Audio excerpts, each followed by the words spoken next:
Life is to be laughed at the right times and even at the wrong times. Like, whatever brings you joy, whatever makes you feel lighter, do it. You're keeping God at your heart. What's up? I feel like I've been gone for so long that now I need my voice to be heard. Letting that chopper sing, letting that freedom ring. I just want to let y'all know what I've been doing. For those who don't know, I am Aijah. I am from Atlanta, well, Stone Mountain, if y'all really want to be knickknackers about it. I'm only child to my mom. She's like my best friend. Everything I do, I get it from my mom, okay?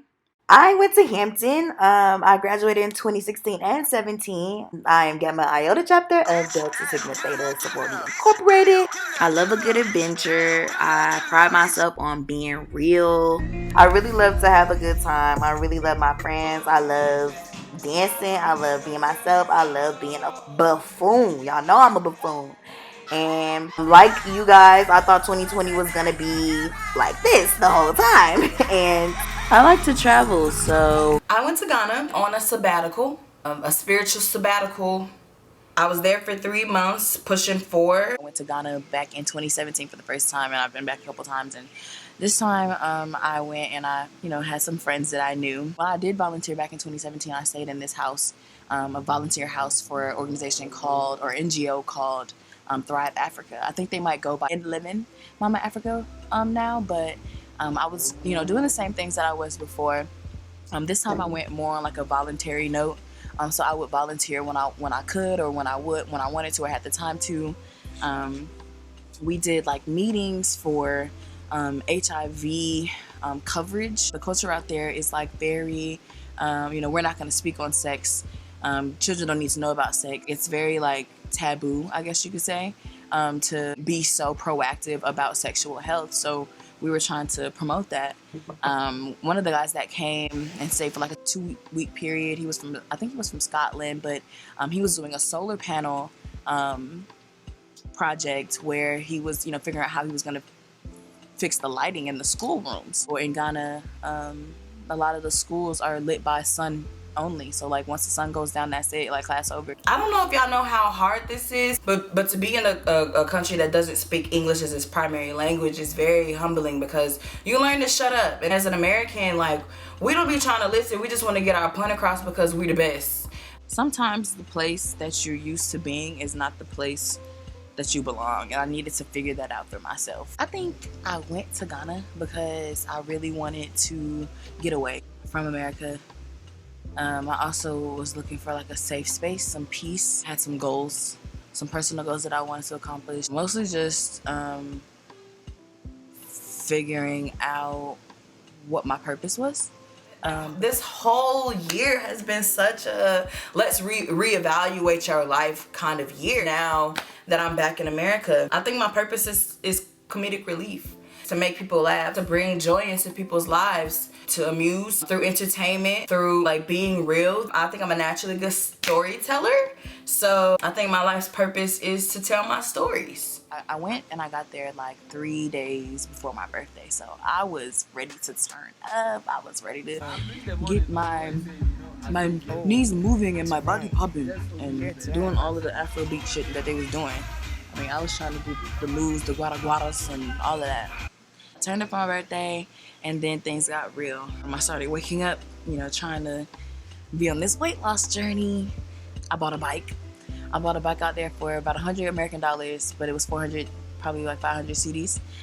Fun fact, in Ghana, the money is called cedi. In one of their languages, I can't remember which one, but cedi means gold. So like their currency is gold, which I thought was really cool. Bought a bike, and I would bike to the gym. I got a gym membership. I would bike probably about 2 miles there. It would always be like sweltering hot, just burning up, sweating so much, and I'm pretty sure I lost a pound a day just on water weight, because I would be drinking probably about 3 like this size bottles every day of water. And I would do little videos with the kids. I would do like exercise trainings from YouTube. I would go outside. There was a football or soccer park, literally like directly across the street from where I was staying. And I would ride my bike in that traffic, y'all. And the traffic in Ghana is literally lawless. There's way too many cars. It's very vocal. They use their horns a lot. Like, you guys would be overstimulated. I get overstimulated by the amount of horn honkage that happens. I was in the van one time, and this taxi driver just hits the van that we're in, and he gets out and comes to the driver's side of the van and punches the driver dead in his chin. I was like, oh, y'all on that? Like, there was no insurance swapped. There was no conversation. There was no, oh, I'm sorry, man. It was just pure right to the action. He want to fight. He want to tussle. Okay. That was my weight loss experience until I realized that the food there is very carb heavy. There wasn't a day that I didn't have rice, plantains, or beans. I had a nice protein every day. I feel like Ghanaian food is like meant to stick to your body. You have to earn that meal, and it's gonna hold you over. I had 3 meals a day, y'all, and then I realized this is probably counteractive to my 2 miles there to the gym, workout with the trainer, and 2 miles back. Like, I don't know why I'm doing this. So then it was just like this element of, I don't give a fuck about the weight loss journey. Then I started to go on this journey of like freedom. I was exploring all of these elements of freedom and what that meant to me and how that was, reflecting in my life. I always do what I want to do, but that's not always the best thing to do. I feel like self-control is the fruit of the spirit. And if I don't master that, or if I can't figure out how to master that, if I'm not asking God for the right things to be revealed in me so that I can master that, then I won't. I was reading a lot of books when I was there, and one of the first books that I picked up was All About Love by Bell Hooks. And it was so timely, the way it lined up with, what I was experiencing out there. And that's where this whole journey of self-love came in. I learned that love is not enough alone. I feel like it's very much so a prerequisite to everything else that you do. In a relationship, in any relationship, it has to be accompanied by more than just love. Like, there needs to be God being your essence, loyalty, effective communication, understanding, applied knowledge. It's more than just the coddling, the I care for you and the chocolates. It's how we are raised. And I found myself asking the question, like, why is it that we have all these innate abilities as human beings, as people? Why isn't it innate for us to love properly? I was journeying within on that one. How can I do my part to unify us in the Lord's name through love, and knowing how it works, how it affects us, knowing how it speaks, how it shows up?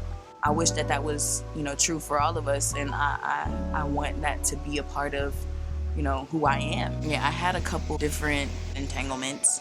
I was being loved improperly. I was being disrespected. I was being talked to crazy. The language barrier is bananas, and you're hot all the time, which gives you an attitude. I don't care. No, I didn't say it gave me attitude. And it really, I'm gonna tell y'all this. I fought a nigga, like in the dirt, rolling around, tussling, like literally, like crazy, intense emotion. Not really much I can say there, but like I hated that he brought that out of me, that he showed me the person that I don't want to be in a relationship. I hate that, but I also know now, that I had to see myself like that to become this whole other person. I've never fought a person in my life. Well, I fought one person, but when I figured out how to detach myself, and go with love, I realized that healing is messy. And there would be days where I'm like, I feel great. And then there's days where like, it would be days where I realized that music could redeem me. A lot of gospel, a lot of Rain by Kanye West, a lot of Wow, Janae Aiko. That album dropped like right around the same time I had my tussle in the clay. And it was just so helpful. Pray for you. Like, I had to let go with grace, I had to figure out how to realize that we can exist in the same space, but we just can't be the two people that learn how to love from each other, because it's not working. I don't hate you. I also don't really need your presence right now. I need to learn how to set boundaries for myself. I needed to know, like what I will tolerate and what I won't. I realized that I needed to praise God way more, include him more often. when I'm going through these different situations with these guys. Every time I read the book, I would realize that I would be feeling these different holes within myself with the company of other men. I'm like, well, you know, when I was in America, I don't really fuck with niggas like that. I had an excuse to, you know, keep somebody else's company. I would go crazy if I wasn't with somebody for the weekend, you know. I have been booked. Wow, I'm talking booked. Booked. Why? But then that got better. Talking to my best friend, she was helping me out so much. We ended up forming this like pact called the Celibacy Tour. And we had all these plans for like every month we would celebrate making it to another month by going to a different city. And we wanted to practice, you know, consulting God, not being apologetic about saying no and how we said it and when we said it, and niggas respecting that. You know, COVID hit, so the tour is canceled, but very much so on a journey right now to sexual solace. I think I came to the conclusion from everything that I experienced that sexual desire is a God-given gift that should propel us to want to make ourselves presents for other people, a gift to another person. Like, you want to compliment them.